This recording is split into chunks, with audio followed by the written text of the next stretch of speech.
Here are three more identities that we can use to simplify trigonometric expressions. We call these ones the Pythagorean identities because really they're based on the Pythagorean theorem, which we've talked about in class. So here they are down here. Notice all three of them involve taking our trigonometric functions and squaring them. So when you see squareds with your trig stuff, that's probably a good indication that we're going to be trying these Pythagorean identities. So let's go ahead and take a look at how these three will work. And again, you may want to have your formulas or your identities in front of you for simplifying some of these. So here's our first example. I've got sine squared of pi over 8 plus cosine squared of pi over 8. Well, it's very important that those angles match up. So if they aren't the same thing, we want to make them the same thing first.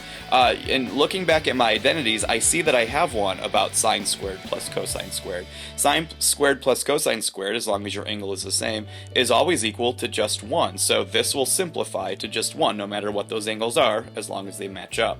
Okay, my second one, I'm noticing my angles are not the same. However, I can use my periodic properties to make the angles the same thing. Recall that the period of the cosecant graph is 360 degrees, so I can subtract 360 from this angle, and I've got videos about periodic properties if you want to go back and watch one of those. And so 380 minus 360 leaves me with just 20 degrees. So now I do have the same angles right there. So what I want to look for is a property or an identity that involves cotangents. And so looking back in my notes, I can see that cotangent squared of an angle plus 1 is equal to the cosecant squared of that angle. And so I kind of have that property, although I'll have to do a little bit of rearranging to make this work. And so what I can try to do is maybe I'll subtract cosecant squared from both sides.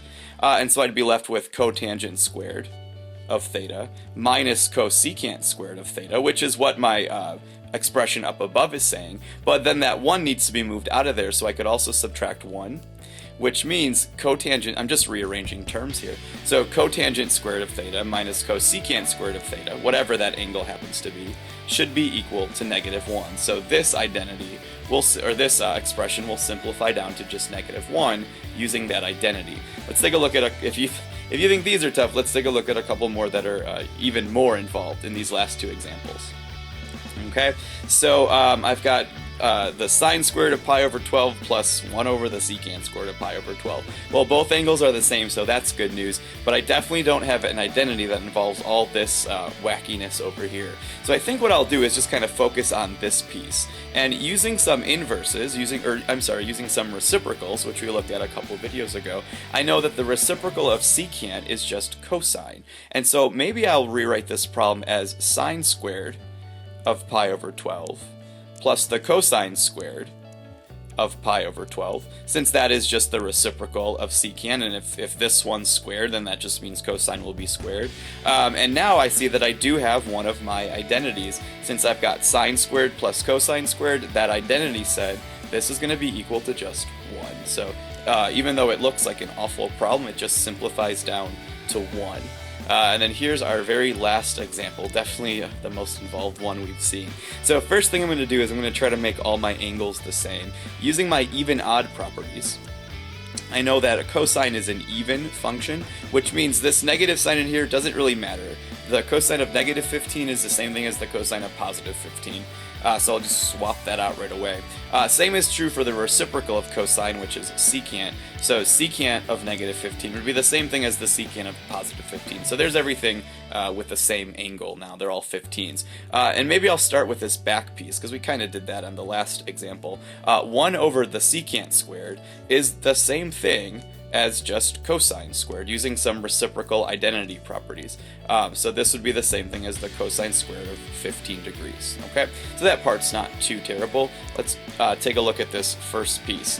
Let's see. I'm going to start by rewriting tangent using my quotient identities. Recall from the last video that tangent of 15 is just the same thing as the sine of 15 degrees divided by the cosine of 15 degrees. Okay?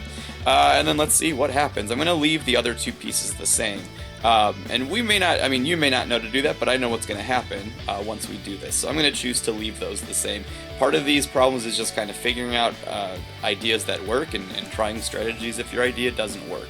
So all three of those pieces were being multiplied together. Since I've got a cosine of 15 on the bottom, that'll cancel out with the cosine of 15 that I was multiplying by. So those two pieces are gone. What's left is sine of 15 times sine of 15. Well, when you multiply something by itself, that just squares it. So I get sine squared, or sine of 15 squared, I should say. That's just the notation we use.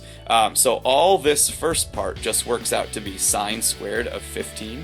The second piece had me adding the cosine squared of 15, and as we've talked about, sine squared plus cosine squared is just equal to 1. Okay? So that's how these difficult Pythagorean theorem identities work, using them to simplify trigonometric expressions.